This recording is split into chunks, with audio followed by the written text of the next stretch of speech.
Interview. CIST fait. Ce samedi 7 octobre, Margot a enfin gagné les Masters de N'oubliez pas les paroles.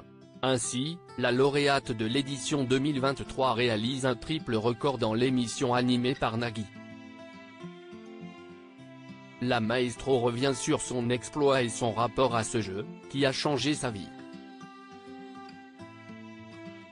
Les Masters 2023 s'achèvent sur la victoire de Margot, N-1. Quoi de plus symbolique pour la candidate qui figure à la première position du classement des meilleurs candidats de N'oubliez pas les paroles depuis 3 ans.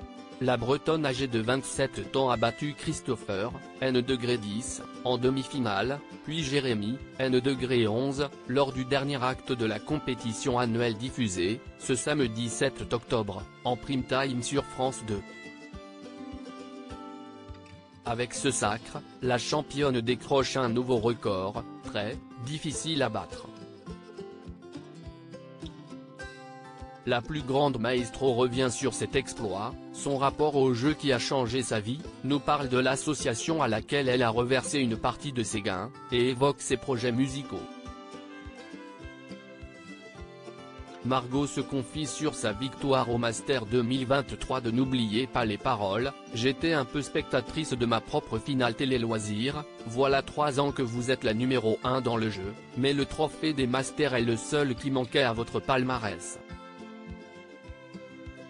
Qu'avez-vous changé dans votre préparation cette fois? Margot, je n'ai jamais renoncé à la victoire, même si je perds constamment cette compétition, rire. J'ai un peu moins travaillé que les autres fois pour éviter de me mettre trop de pression. Mais toute l'année, j'ai écouté des chansons récentes, et puis 2 mois avant les Masters, je me suis vraiment mise à revoir scolairement les morceaux que je connaissais. Devenir la première femme finaliste de cette formule, qu'est-ce que cela représentait pour vous? En 2023, j'ai gagné la Ligue des Maestros avec Hervé, le tournoi avec Violaine et Louis. Inconsciemment, tout ça m'a motivé, je me suis dit jamais 203. D'ailleurs, le jour où tout s'arrêtera, je serai hyper déçu. La vie continuera, mais l'émission prend une grosse place dans ma vie. En finale face à Jérémy, quelle a été votre astuce pour être aussi détendu? J'ai un tempérament qui fait que je ne montre pas beaucoup mes émotions, mais c'est vrai que je me suis trouvé étrangement détendu. Peut-être parce que j'étais déjà allé loin. J'étais hyper contente de mon parcours, et puis en plus je jouais face à des personnes que j'apprécie beaucoup. J'ai aussi été beaucoup plus performante car j'étais moins stressée. Sur Petit Papa Noël, c'était lunaire, rire. Je ne l'avais même pas apprise cette chanson, c'était vraiment des souvenirs d'enfance. J'étais un peu spectatrice de ma propre finale. Et pourtant, vous êtes donc devenue la première femme à remporter les Masters et tous les autres tournois liés à N'oubliez pas les paroles, et ce, la même année. Le réalisez-vous?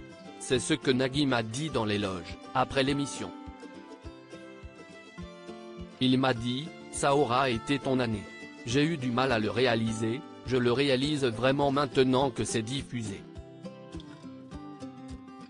Quand j'ai gagné, je me suis dit, c'est cool, je ne suis pas fanée même si ça fait 3 ans que je suis première au classement du jeu, rire. Margot repart avec 101 000 € de plus après les Masters 2023 de Naples. Je suis d'accord sur le fait que les sommes que l'on gagne sont très importantes. Après avoir raflé tous les records, envisagez-vous de tirer votre révérence? Non, je suis très joueuse. Même si j'ai gagné ces Masters, ce n'est pas pour autant que je vais me reposer sur mes lauriers l'année prochaine. Je pense cependant que je serai moins exigeante vis-à-vis de moi-même. Ces retours récurrents sur le plateau vous permettent également de toucher davantage de gains. Qu'est-ce que cela vous procure? Cela paraît tellement irréel tant que la somme, au cumul, elle détient actuellement 790 000 €, note de la rédaction, n'apparaît pas sur mon compte en banque. Je ne le réalise pas, c'est dingue. Je suis chanceuse d'être propriétaire d'un bien, seule, à 27 ans.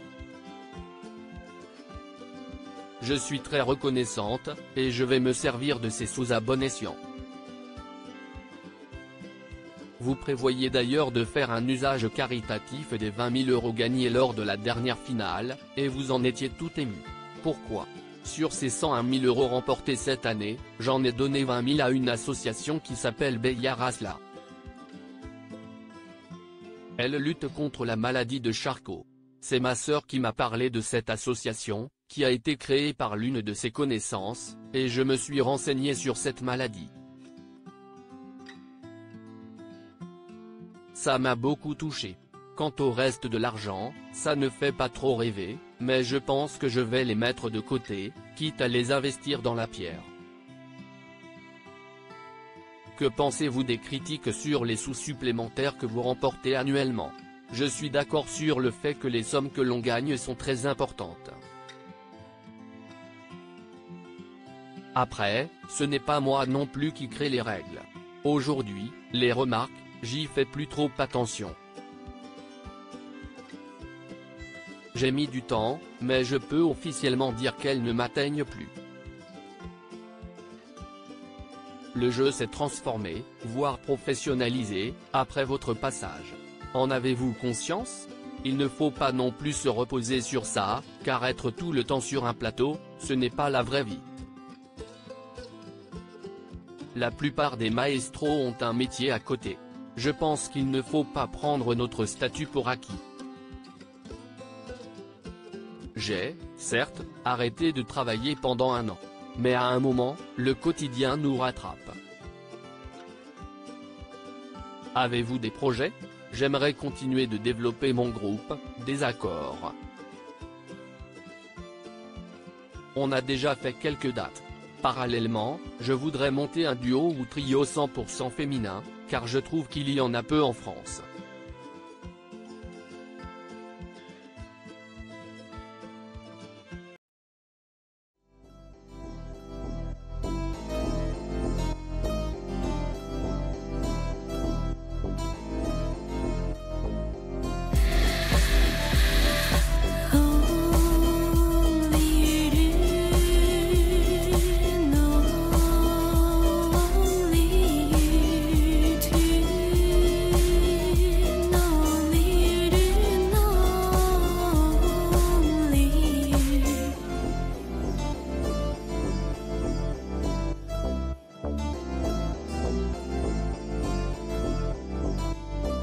To